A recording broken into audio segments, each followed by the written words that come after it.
सबक सिखाना ज़रूरी था। तुम्हारी इतनी हिम्मत कि तुमने मेरी पत्नी को धक्का मारा, इसलिए बड़ा किया था क्या तुमको कि तुम एक दिन अपनी ही माँ को मारो।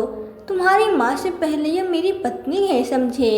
आलोक जी ने गुस्से में अपने छोटे बेटे मिताज से कहा, पापा यह क्या, मेरी पत्नी लगा कर रखा है।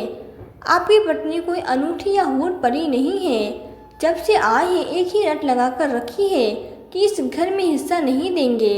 इन पैसों पे तुम्हारा कोई हक नहीं है। मैं मेरे घर की अलमारी भी नहीं खोल सकता क्या। माँ मुझे अलमारी खोलने से रोक रही थी, इसलिए मुझे मजबूरी में उन्हें धक्का देना पड़ा।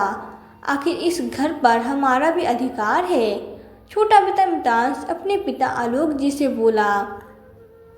आलोक जी ने खींचकर एक तमाचा छोटे बेटे के गाल पर जड़ दिया और गुस्से में बोला, तुम्हारी हिम्मत कैसे हुई मेरी कल्याणी के साथ ऐसा करने की। छोटी बहू सीमा तमक कर बोली, पापा जी आपको शर्म नहीं आती अपने शादीशुदा बेटे पर हाथ उठाते हुए। भूलिए मत, अब यह आपके बेटे से ज़्यादा मेरे पति हैं। अब इन पर आप दोनों का कोई अधिकार नहीं। अरे आपको पता भी है आज ये कितने बड़े आदमी हैं। अब जैसे कितने लोग इनके पैरों में गिर गिरा कर भीख मांगते हैं, तो आपकी क्या औकात है। तभी एक झनाकेदार तमाचा बहू के गाल पे पड़ा। कल्याणी जी ने जिंदगी में पहली बार किसी पर हाथ उठाया था। अपनी पत्नी का साहस देखकर आलोक जी की आंखों में चमक आ गई। कल्याणी जी गुस्से में बोली, खबरदार बहू, अगर मेरे पति का अपमान करने की कोशिश भी की तो, और जब हमारा तुम लोगों पर अधिकार ही नहीं रहा तो किस मुंह से अपना हक मांगने चले आए हो। नहीं दूंगी तुम्हें एक फूटी कौड़ी भी। अब जाओ सड़क पर भीख मांगो। माँ का ऐसा रूप देखकर चारों बेटी बहू सन पर खड़े रह गए। कल्याणी जी बड़ी बहू से बोली, क्या कह रही थी तुम। बहू ऐसा करो, आज तुम अपने भाई को बुला ही लो। खैर छोड़ो, तुम तकलीफ क्यों लेती हो, यह काम भी मैं ही कर देती हूँ। तभी आलोक जी के दोस्त का बेटा अजय वहाँ एक पेपर लेकर पहुँचा और साथ में 2 पुलिस वाले भी थे। पुलिस को सामने देखकर बड़ी बहू नेहा की आंखें फटी की फटी रह गई। उसे तो दिन में भी चांद नजर आने लगे, क्योंकि पुलिस की वर्दी में कोई और नहीं बल्कि उसका बड़ा भाई राजेश था। भाई को हित में करने के लिए बड़ी बहू भाई को गले लगाने आगे बढ़ी तो राजेश दूर से ही हाथ का इशारा करते हुए बोला, इस वक्त मैं ड्यूटी पर हूँ। न यहाँ कोई किसी का भाई है और न बहन। अपने भाई की रौबदार आवाज़ से बड़ी बहू नेहा एक किनारे खड़ी हो गई। आलोक बाबू ने वह पेपर वकील से लिया और बेटी बहू की तरफ पकड़ा दिया, जिसे देखकर बेटी बहू के पैरों तले जमीन खिसक गई। चारों बेटी बहू बस आलोक जी के चेहरे को निहारने लगे। आलोक जी अजय और राजेश के साथ सामने वाले कमरे में चले गए और दरवाज़ा अंदर से बंद कर दिया। चारों बेटी बहू सोफे पे धम से बैठ गए और आने वाले तूफान से थर थर काँपने लगे, जिसका अंदाज़ा उन्हें पहले से ही लग गया था। और उस दिन तो कोसने लगे जब उन्होंने पिछली बार यहाँ आने की खबर अपने पिता को दी थी। कहाँ हो भगवान। अभय और मिताज का फ़ोन आया था। वे लोग यहाँ गांव आने वाले के लिए ट्रेन में बैठ गए हैं। दूसरे दिन कल्याणी जी रह रह कर घड़ी देखती है और पति आलोक से पूछती है, फ़ोन करके पूछो तो सही, तूने बेटे और बहुएं कहाँ तक पहुँचे, अब तक आए नहीं। आलोक जी बोले, अरे भाग्यवान, सब्र करो, आ जाएंगे। तुम 2 घड़ी चैन से बैठ जाओ, अब सुबह से तरह तरह के पकवान बनाए जा रही हो। कल्याणी जी बोली, सबकी पसंद का खाना बनाया है, आज देखना खाना खाते ही खुश हो जाएंगे। सब पूरे 2 साल बाद देखूंगी। आज सबको आंखें तरस गई है अभय और मिताज को देखने के लिए। आलोक जी बोले, कल्याणी दोनों का कम ही ऐसा है, सुबह 9 से शाम 7 बजे की ड्यूटी ऑफिस में बितानी पड़ती है, कैसे समय दे पाएगा हमको, इसलिए तो 2 साल बाद आ रहे हैं। कल्याणी जी बोली, फ़ोन पर कह रहे थे तुम इस बार हमें भी अपने साथ शहर ले जाएंगे। वैसे भी अब अकेले नहीं रहा जाता, घर काटने को दौड़ता है। आलोक जी और कल्याणी जी के दोनों बेटे अभय और मिताज शहर में नौकरी करते थे। दोनों की पत्नियां नेहा और सीमा भी शहर में उन्हीं के साथ रहती थी। आज पूरे 2 साल बाद दोनों बेटी और बहुएं अपने गांव आ रहे थे, जिनका बेसब्री से आलोक जी और कल्याणी जी इंतजार कर रहे थे। कल्याणी जी बोली, सुनिए, मैंने तो हम दोनों के कपड़े भी बैग में भर कर रखे हैं, क्योंकि अभय कह रहा था कि वे लोग सिर्फ यहाँ 2 दिन ही रुकेंगे। आलोक जी बोले, तुम भी हद करती हो भाग्यवान, बेटे बहू से पूछे बिना तूने पैकिंग भी कर ली। कल्याणी जी बोली, आप तो रहने ही दीजिए, आपसे तो बात करना ही बेकार है, हमेशा उल्टा ही बोलते हो। जब एक बार वे लोग कह चुके हैं कि इस बार हमें अपने साथ शहर ले जाएंगे, तो बार बार उस बात को क्या दोहराना। उतने में गाड़ी के हॉर्न की आवाज़ बज उठती है।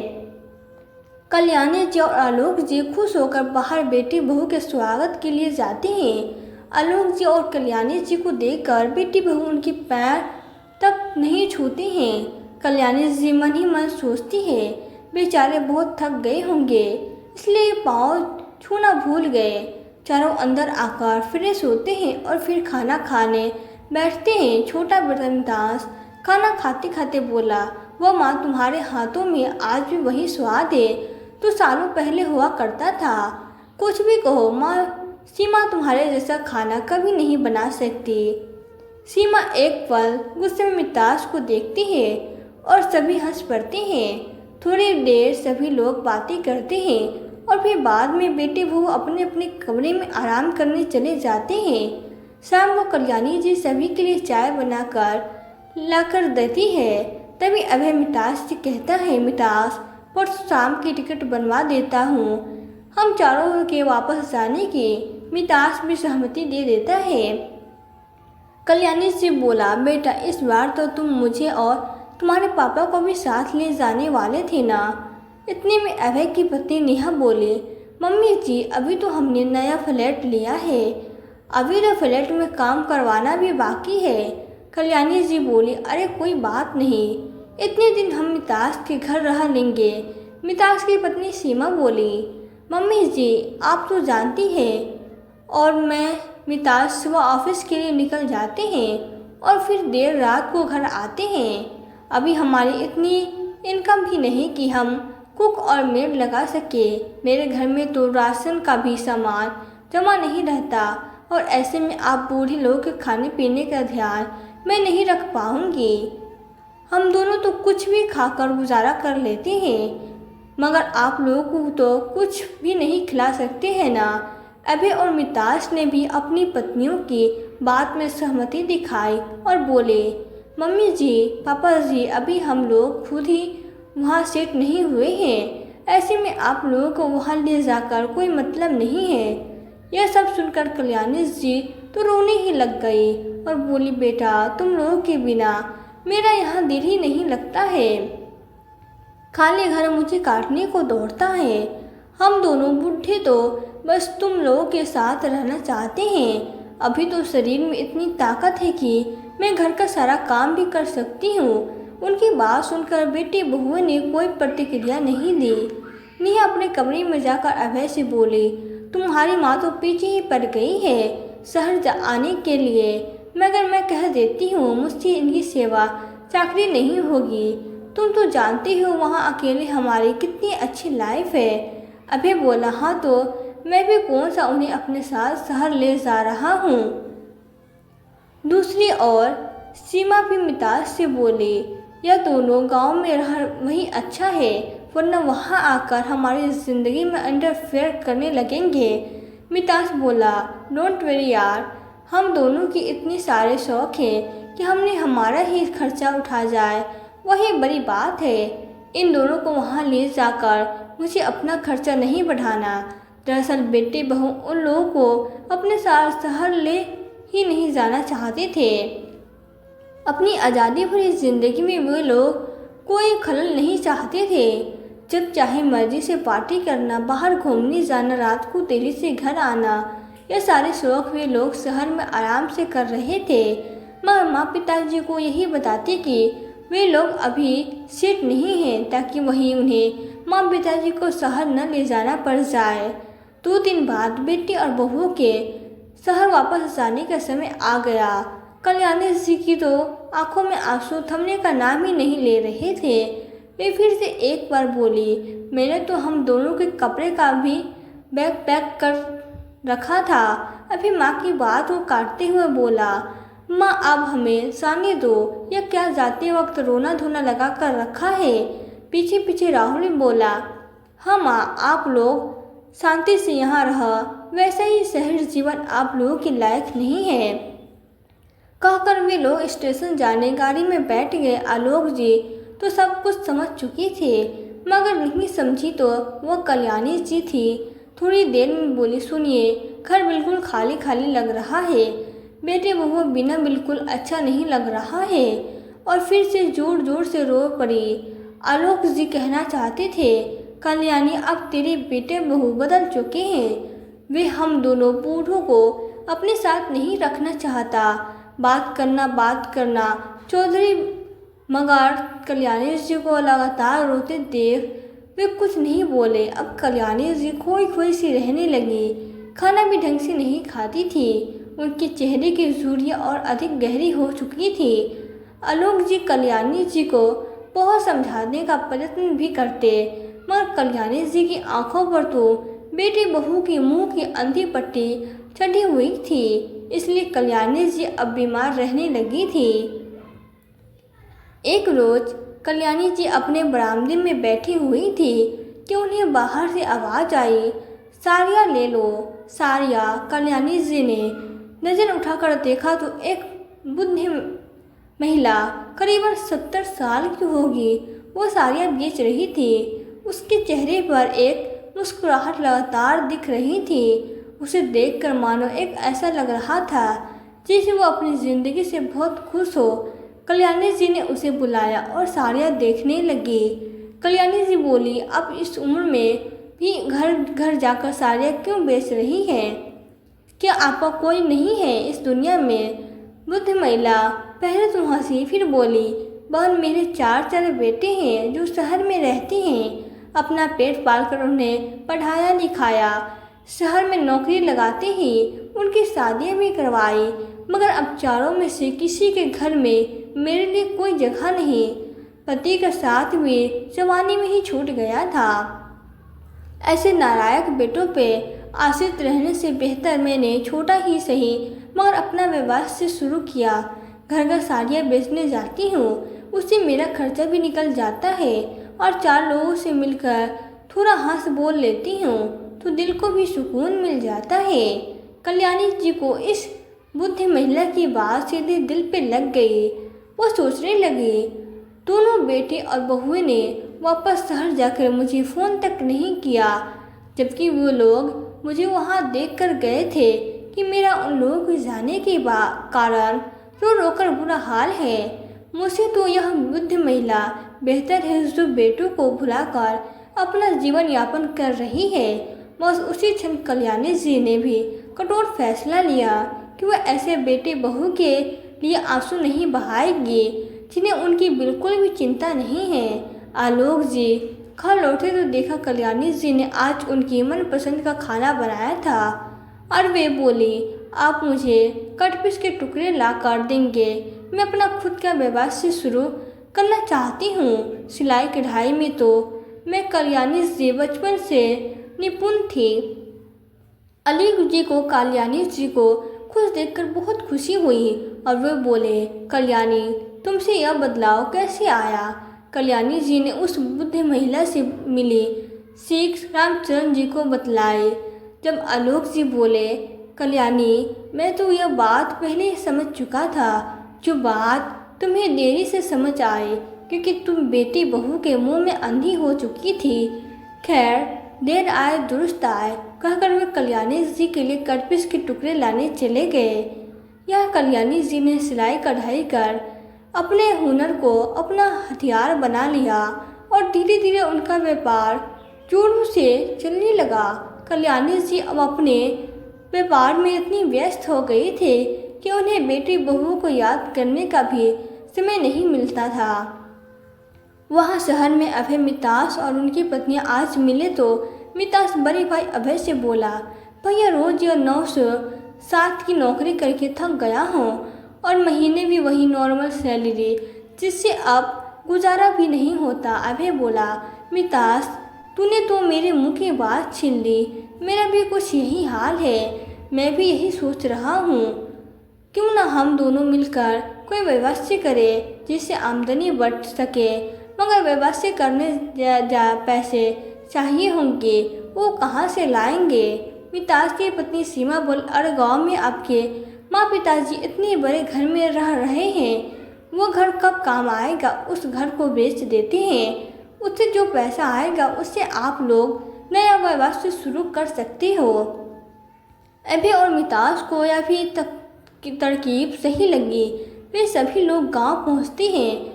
गांव जाकर जब अपनी माँ का नया व्यवसाय देखा तो चारों को बहुत आश्चर्यचकित हुआ।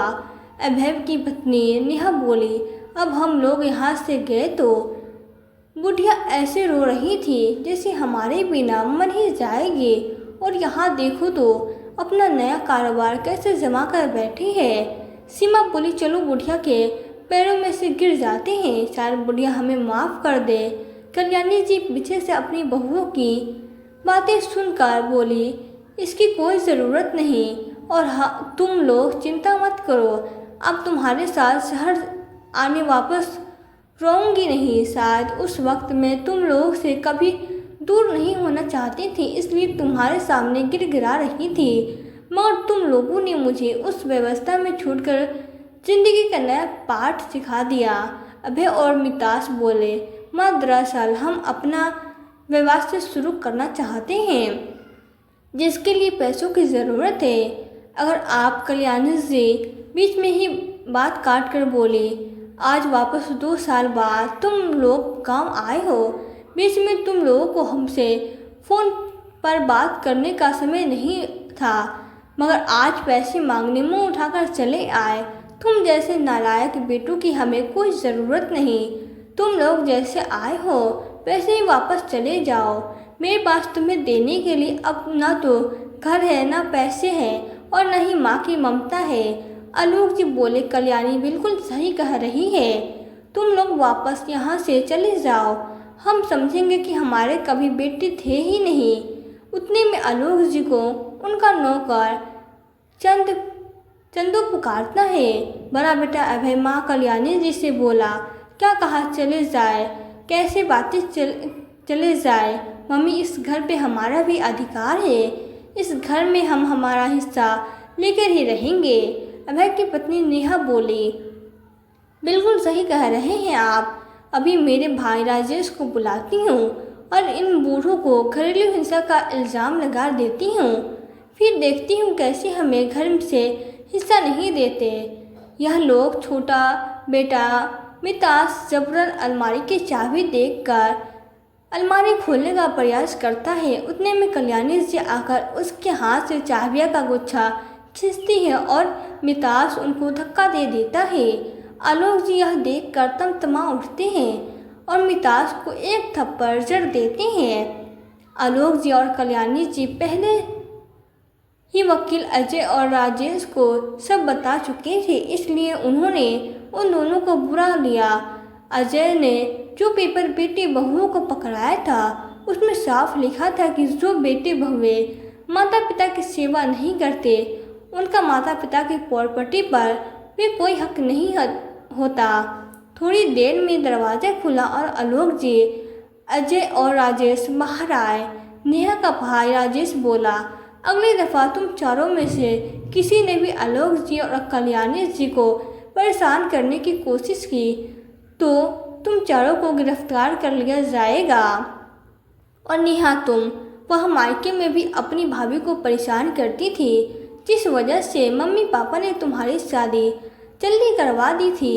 अब यहाँ ससुराल में अपने सास ससुर की भी सेवा नहीं करी हुई तुमसे, सुधर जाओ अब तो, वरना ससुराल तो ससुराल, मायके भी से हाथ धोना पड़ेगा तुम्हें।